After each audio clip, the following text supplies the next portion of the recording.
네, 시청자 여러분 안녕하십니까. 반갑습니다. 3월 25일 화요일에 전해드리는 오늘의 시사 이슈를 전해드리는 송영진 방송입니다.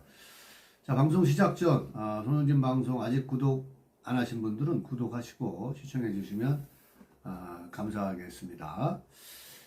요즘 뭐 아침 저녁 빼고는 낮에는 거의 여름 같습니다. 막 25도, 뭐 대구는 28도 막 이렇게 올라간다고 하던데, 자, 아침 저녁으로 기온의 온도차가 매우 높으니까 여러분들 감기 조심하시기 바랍니다.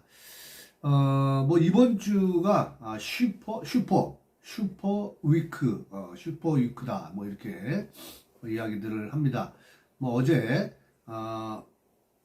한덕수 재판 탄핵 소추안에 대한 재판 결과가 선고되었었죠.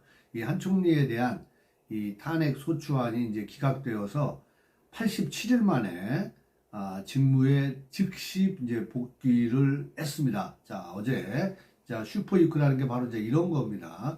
내일은 또 이제 이재명 범죄자 이재명에 대한 공직선거법 항소심 선고 결과가 있는 날이죠. 당연히 이제 많은 자유진영 우리 또 국민들께서는 이재명이가 피선거권이 박탈되는 1심과 똑같은 그런 어떤 유죄가 그대로 유지되리라고 이렇게 생각을 합니다. 뭐 이재명은 사실은 정치를 해야 될 게 아니라 감옥에 가 있어야 될 사람이죠. 엄청난 부정부패 비리, 그러니까 5개 사건의 12가지 혐의로 지금 재판이 진행되어 있는 피의자이고 또 정과 사범의 또 범죄자이기도 합니다. 그래서 이재명의 나라는 우리가 절대로 용납할 수가 없지 않겠습니까? 자, 그런 각도에서 어찌되었건 간에 이 한 총리에 대한 탄핵소추안이 기각되어서 이제 87일 만에 직무에 즉시 복귀를 했습니다. 다시 한번 제가 말씀드리는 것은 이것을 이 부분은 자유진영의 입장에서 굉장히 환영할 만한 일이다. 또 여기에서 과연 우리가 가장 궁금한 것은 사실 한덕수 총리에 대한 이 탄핵 소추안에 대한 이 결과도 당연히 우리가 뭐 기각이나 각하 뭐 이런 것을 예상하지 않았습니까? 그것은 이제 뭐 헌재가 우리법연구팀에 의해서 장악되었다는 사실을 국민들이 너무나 잘 알고 있기 때문에 이 헌재가 이 공정한 어떤 이 재판의 결과를 내놓기를 바랬었던 거죠. 그래서 사실 한덕수 총리는 당연한 겁니다. 탄핵안이나 기각이 당연히 어떻게 돼야 되는 게 아닌가 이런 생각을 하고요. 뭐 결과는 7대 1입니다. 뭐 세부적으로는 기각이 5, 또 각하가 2, 그죠? 그다음에 인용이 1. 그래서 세부적으로는 5대 2대 1 이렇게 나왔습니다. 그런데 저는 여기에 뭐 여러 가지 이제 숨은 뜻들이 있을 것 같아요. 뭐 여러분들은 어떻게 느끼셨는지 모르겠는데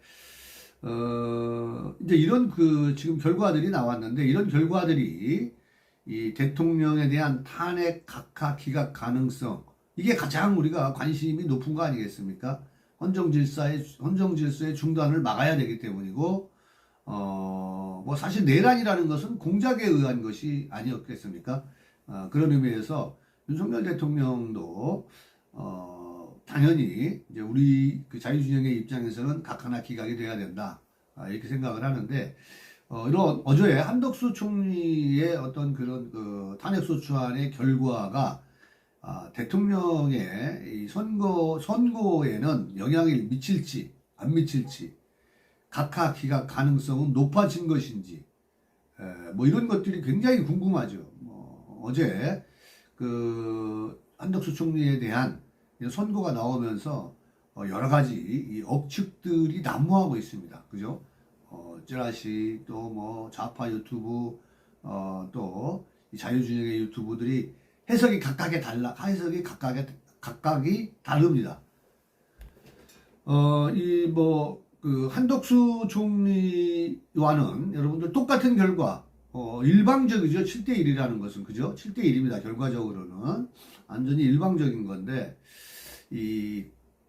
윤석열 대통령에 대한 어떤 선거 결과는 또 한덕수와는 정반대의 결과도 나올 수가 있는 겁니다. 그래서 이 한 총리에 대한 기각이 윤석열 대통령에 대한 이 탄핵 심판은 어떤 영향을 줄지 뭐 이런 것들을 좀 여러분께 좀 같이 공유를 해보려고 합니다.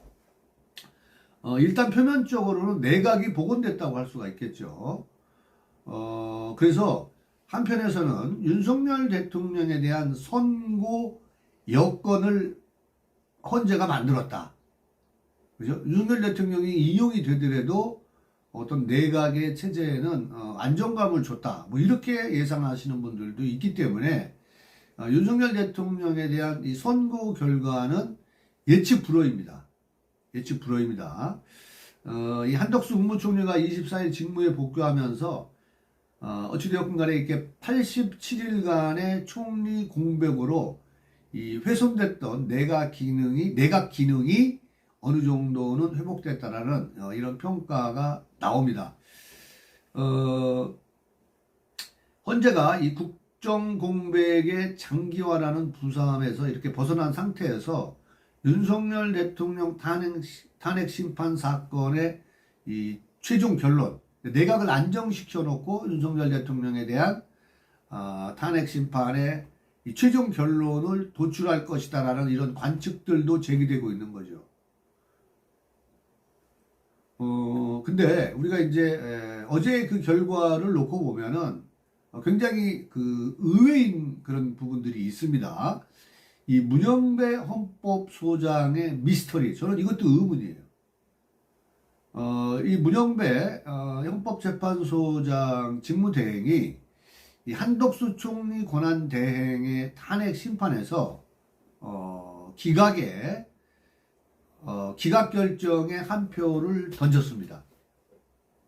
가장 그 우리법연구팀에서도 좌측에 있다라고 하는 이 문영배가 이런 기각에 한 표를 던졌다라는 것은 굉장히 뭐 이게 우리가 좀 눈여겨봐야 될 거라고 봅니다. 저는 이제 뭐 속임수일 수도 있다. 또 전략적인 측면이 있다. 뭐 이렇게 생각을 합니다만은 우리가 이 내용들을 좀 더 살펴보면서 과연 이 그 미스터리한 이 문영배의 행보에 대해서도 우리가 긴장감을 늦추지 말아야 됩니다. 앞서 말씀드렸습니다만은 왜냐하면은 이 가장 강성이라는 문대행의 미스터리이기 때문에 그렇습니다. 과연 그러면은 우리가 이렇게 이런 부분들에 대해서 어떤 의구심을 가지고 볼 수밖에 없는 것은 윤석열 대통령에 대한 사건에서는 어떤 입장일까가 제일 중요하잖아요. 그렇지 않습니까? 또 하나는 이 김복형 이게 제가 참 이분도 또 의외인 것 같아요. 이 김복형과 지금 현재의 이 대결 구도가요. 김복형 정계선 대결 구도로 이렇게 김복형은 사실 그렇게 관심이 집중되던 사람들이 아니었었는데 이 자유진영의 입장에서 보면은 의외로 아주 뭐 반가운 분인 것 같아요. 누구보다도 법리 논쟁에서는 뭐 최고라고 얘기를 합니다. 김복형 씨가 이 김복형 재판관이 그런 김복형이 이 정계선 이 사람은 제가 보기에는 오히려 이제 우리법연구회 회장 출신이기도 하고 그 유명한 서부지방법원의 서부지방법원장이기도 했었죠. 이런 김복형과 정계선의 대결 이런 구도가 또 다른 이런 관심이 집중되고 있습니다. 자, 어찌됐건 정치권인 여권에서는 한 총리 사건에 대한 헌법재판관 8명의 의견이 앞서 말씀드린 대로 5대 2대 1 그러니까 5명은 기각 2명은 각하 그 다음에 인용은 정계선 1명 이렇게 나뉜 점에 대해서 윤석열 대통령에 대한 사건이 탄핵소추 사건이 기각될 수 있다라는 기대감이 굉장히 높아졌습니다. 저도 그렇습니다. 저는 제가 이제 판단하기로는 문영배, 정계선, 이미선 이 사람들은 확실한 인용파예요. 이제 거기에 이제 뭐 김영두나 김복형이 어떤 선택을 할지에 대해 어떤 선택을 하느냐에 따라서 윤석열 대통령의 이 선거 결과가 자유진영에는 기쁨을 줄 수 있고 또 좌파 진영에는 또 어떤 뭐 좌파 진영이 좋은 결과를 바라다 볼 수 있겠죠. 자, 어쨌든 간에 이 재판관 8명 중 3명이 인용에 반대하면은 윤석열 대통령 사건은 기각이 되는 겁니다. 그러니까 우리가 믿을 수 있는 사람들은 사실 보면은 뭐 이준숙 방통위원장부터 이렇게 쭉 보면은 또 이창수 중앙지검장에 대한 탄핵소추안의 결과라든가 검사들에 대한 탄핵소추안의 결과, 최재형 감사원장에 대한 어떤 결과, 뭐 이런 것들을 봤을 때, 이 정영식이라든가, 그 다음에 조한창이라든가, 그리고 김영두, 이 세 사람은 우리가 좀 믿어도 되지 않나, 뭐 이런 생각을 갖고 또 이분들을 격려하고 응원을 해야 되겠죠. 자, 아무튼 간에, 중요한 것은, 어떤 이런 일각에서는 윤석열 대통령의 선거가 좀 더 늦어질 수 있다라는 전망들이 나오고 있는 겁니다. 왜냐하면 지금 재판관들이 한덕수 선고, 탄핵소추 선고도 보셔서 아시겠지만은 이게 지금 각종 쟁점들을 정리하는데 더 많은 시간들이 필요한 그런 상황이 아닌가 이렇게 보고 있는 거고, 또 가장 큰 원인은 지금 뭐 민주당이 바라는 대로 예를 들어서 어떤 헌재의 결론이 났었다라면 6대2든 뭐 8대0든 이런 결론이 났으면은 이미 그들은 저는 발표했다라고 봅니다. 민주당의 압박에 못 이겨서라도 그랬을 거예요. 그런데 그런 결과들이 지금 나오지 않아. 실은 그런 어떤 것들이 평의와 평결 이런 평의를 통해서 그런 결과들이 도출되지 않았기 때문에 윤석열 대통령에 대한 선고는 늦어질 수밖에 없다. 뭐 저는 이렇게 생각을 합니다. 아무튼 간에 이런 쟁점들을 정리하는데 더 많은 시간들이 필요할 것 같아요. 그런데 이제,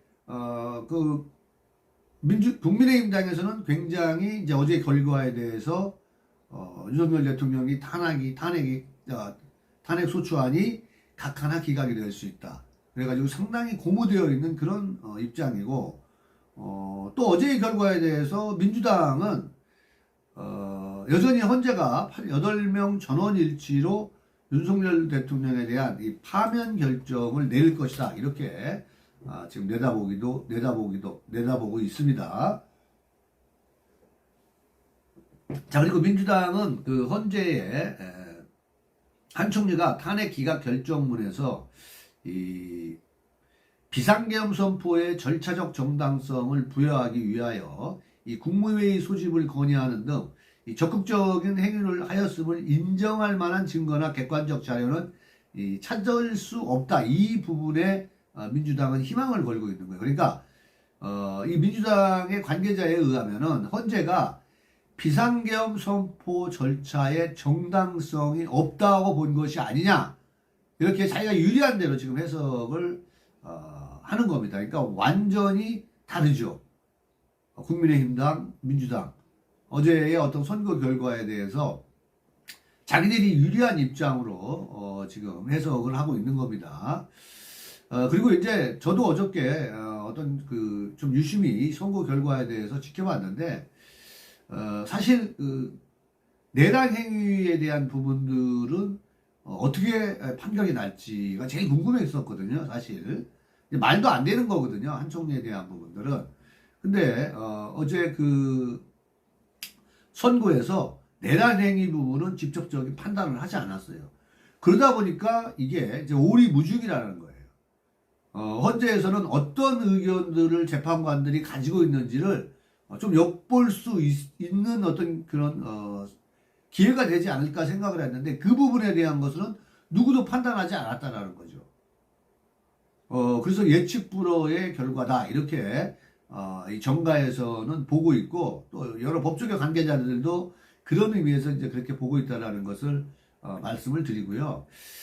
어쨌든 간에 저는 그런 생각을 늘 합니다. 그래서 절차의 정당성이 매우 중요하다는 것을 다시 한번 저는 강조를 하는 바이고요. 아무튼 간에 이 헌법재판소가 정의와 진실에 기초해야지 정치권과 결탁해서는 안 된다. 사실 이것이 국민의 준엄한 명령이고 요구라고 저는 생각을 합니다. 아무튼 이 결정문에서 드러난 재판관들의 성향, 또 윤석열 대통령의 선고일은 언제쯤일지, 여러분들도 뭐 각자에 따라서 지금 생각을 가지고 있을 텐데, 어제의 헌재 결정문을 보면은 헌재의 다수 의견인 이 기각에는 재판관의 성향이나 또 어디 추천이냐, 뭐 문재인이가 추천했느냐, 뭐 김명수가 추천했느냐, 어디 추천이나 어떤 지명으로 임명된지가 두드러지게 나타난 그런 어떤 그 헌재의 성향을 볼 수가 있었습니다. 이 소수 의견 그 별도 의견에는 재판관의 성향이 또 이제 뚜렷하게 반영이 됐고 유일하게 이 한총리를 파면해야 된다. 고한 이 정계선 재판관 이거는 뭐 민주당이 추천을 한 인물이기도 합니다. 그 다음에 이제 윤석열 대통령이 지명한 정영식 재판관, 또 국민의힘당이 추천한 조한창 재판관, 이 재판관 등은 이 국회 탄핵 소추가 아예 절차적으로 하자가 있고 절차적으로 잘못되었다. 여기서도 절차적인 부분을 강조하지 않습니까? 굉장히 그래서 법치주의에서는 절차가 중요하다. 수단이 목적이 아니다라는 것을 다시 한번 말씀드리는 거고, 이것을 제가 말씀드린 이런 것들을 이 그 정영식 재판관과 이 조한창 재판관이 그런 결정에 의해서 이 절차적으로 하자, 뭐 이런 그 의견을 낸 거죠. 그래서 이것은 각하되어야 된다.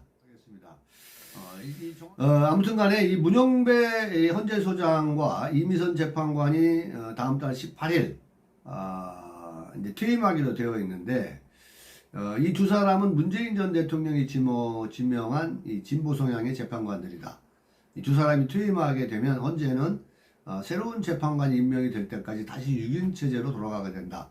헌재가 선고일을 다소 늦추더라도 두 재판관의 퇴임 전까지 이 탄핵 심판 결론을 낼 것이다. 이런 관측들이 우세하고 저도 그렇게 생각을 합니다만은 또 모르죠.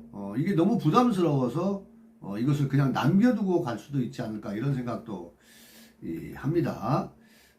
그리고 이제 우리가 다시 한번 끝으로 이 김복형 이 재판관이 주는 의미, 이 김복형 재판관은 이 마은혁 임명을 안 한 것은 탄핵의 사유가 아니다 이렇게 이야기를 했습니다. 뭐 이런 것들을 통해서 결국은 왜냐하면 뭐 이것이 강제 조항이 아니기 때문에 그런 거예요. 근데 그것을 굳이 이 구도가 완전히 바뀌어 버리는데 정계선이나 아니 정계선이 아니죠. 이미선이나 이 마은혁이가 퇴임하기 전에 임명할 일은 없다.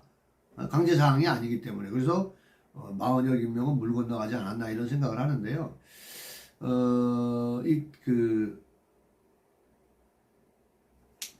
그다음에 이재명에 대한 공직선거법 선고가 먼저 나오게 된 것은 이제 굉장히 잘된 일이에요. 3월 28일이면 만약에 3월 28일에 선고가 내려진다고 해도 내일 이재명에 대한 공직선거법이 나오지 않습니까? 그런데 이게 지금 좌파들은 뭐 이재명이가 이제 무죄가 나올 것이다 이렇게 이야기를 하고 있는 이런 그 상황이기도 해요. 내심 불안하기는 한데 저는 탄핵 당선 무효형이 저는 나올 것으로 보고 있습니다. 그렇기 때문에 지금 민주당은 이 광화문에 민주당이 나온 것은 이 헌재에 대한 그런 측면에서 헌재에 대한 어떤 이것은 압력이고 또 이렇게 강수를 두는 것은 내부 결속력이죠. 이 강성 지지층들을 결집을 해보려고 하는 저는 마지막 발악이라고 생각합니다.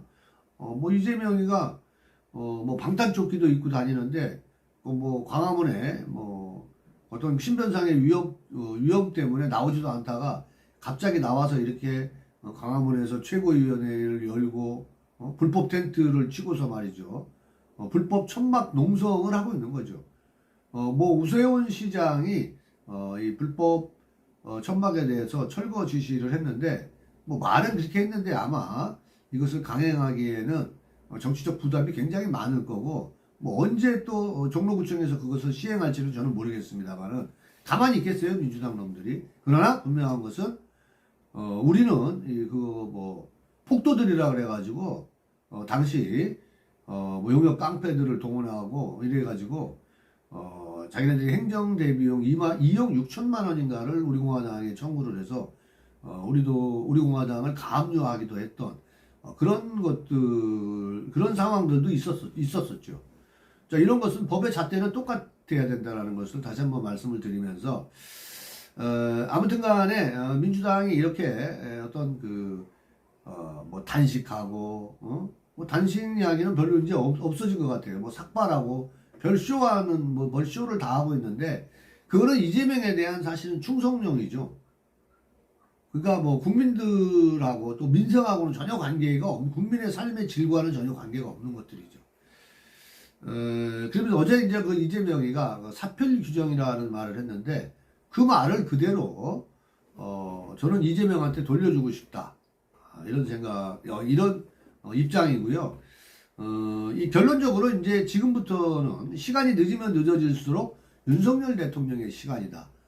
이재명은 당선 무효형이 확정이 돼서 저는 무상급식 일식 3찬을 주는 국립호텔로 가야 되는 것이 당연한 거고 그럼 이재명이 대통령 후보가 되어서도 안 된다라는 거죠. 그래서 어찌되었건 간에 정영식 조한창의 이 정적수 문제의 중요성 그 다음에 대통령의 그 비상적 상황을 사법부가 사실 통제할 수 없는 거지 않습니까? 지금 뭐 민주당도 그 다수 이 국회 권력을 가지고 입법 폭주를 하면서 탄핵 소추를 지금 남발하고 있잖아요. 그들이 고유 권한이면 대통령의 이 계엄 선포권, 그죠? 뭐 이런 부분들도 고유 권한 아니겠어? 고도의 통치 행위다.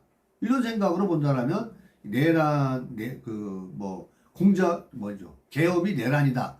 이거는 대단히 잘못된 프레임이라는 것을 말씀드리고 그 대통령에 대한 이 고도의 통치 행위를 사법부가 통제하는 거 이것은 상권 분립에도 저는 위배된다 이런 생각을 합니다.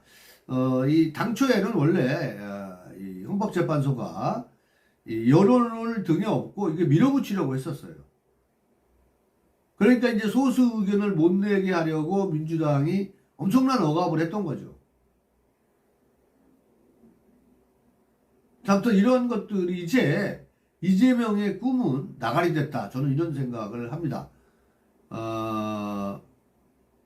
그리고 아까도 말씀드렸습니다만은 정계선이가 나홀로 인용을 한 이런 어떤 결과들은 사실은 한덕수 총리에 대한 이 정계선의 인용은 이재명용입니다. 그 이재명용이라는 것은 즉 이재명이 대통령이 되면은 내가 뭐 하나 하지 않을까. 남편도 무슨 뭐 변호사하고 막 이러다 보니까 뭐 김희수하고 같은 법률 회사에 있지 않습니까?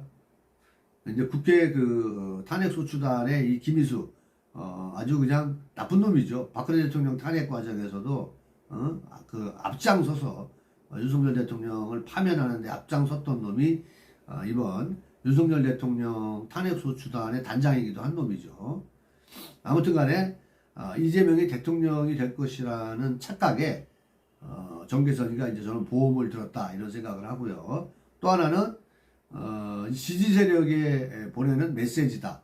그리고 민주당의 논리를 그대로 이제 그래서 판결에 인용했다. 뭐 이런 겁니다만은 다시 한번 말씀드리는데요. 이 헌법재판소의 재판관이 정치와 결탁해서 이 불의와 타협하면 이 나라의 법치주의는 무너지는 거고 헌법 정신, 헌법적 가치도 무너지는 거고요. 그래서 뭐 여러분들이 너무나 잘 아시는 이 법률과 양심에 따라 이 공정한 재판을 그래서 요구하는 겁니다. 나라가 무너지고 사법의 질서가 무너지기 때문에 절차가 무너지면은 기본 질서가 무너지는 거예요. 나라가 멸망의 길로 가는 겁니다. 민주당이 착각하고 있는데 제가 다시 한번 상기시켜 드리면은 헌법의 본질이라는 것은 적당한 타협이 아니고 그 짬짬이가 아니라는 거예요. 헌법의 본질은 정의와 진실에 기초한 결단. 그것이 독립기관으로서의 헌재의 저는 기능이라고 보는 거예요. 그래서 우리가 헌재의 권위도 인정해 주는 거잖아요. 최고의 어떤 사법부의 어떤 그런 그 권위 또 그것을 이런 권위를 인정해 주는 게 헌법재판소인데 이런 불공정한 이런 부분들 이 절차의 하자 이런 부분들이 있다라면 헌법재판소는 가루가 돼야지 존재할 필요가 없는 거죠. 그래서 헌재는 정치권과 결탁해서는 안 되고 그래서 독립기관이어야 된다라는 얘기를 하는 거예요. 이것이 국민들에 대한 국민들의 준엄한 요구 명령이라는 것을 말씀을 드리고요. 저는 문영배, 이미선, 정정민은 윤석열 대통령의 이 선거에 어떤 결과, 어떤 스탠스를 취하실 것이냐. 여러분들 이거는 의심의 여지가 없습니다. 문영배, 이미선은 확실한 탄핵 인용파입니다. 그래서 저는 한덕수 총리의 의회의 어떤 기각의 그 입장에 선 문영배 여러분들이 따뜻한 눈으로 보면 안 됩니다. 매 눈으로 계속 지켜봐야 되는 거고 이 정계선이라는 것은 어차피 김복경이하고 어떤 그 대결 구도에서 확실한 그 입장을 그러니까 우리법연구의 입장을 분명히 저는 이 정계선이가 대변했다. 그래서 윤석열 대통령에 대해서 이 탄핵 선고를 하는데 이들은 문영배, 이미선, 정정민은 확실한 탄핵 인용파다. 이런 생각을 합니다. 뭐 상관에 나돌고 있는 건 이건 저는 전부 찌라시라고 생각해요. 그리고 꼼수일 수도 있습니다. 전략적인 거일 수도 있어요. 그래서 긴장의 끈을 늦춰서는 안 된다. 저는 이런 생각을 갖습니다. 자, 오늘 영상은 여기까지 하겠습니다. 시청해주신 시청자 여러분 감사합니다.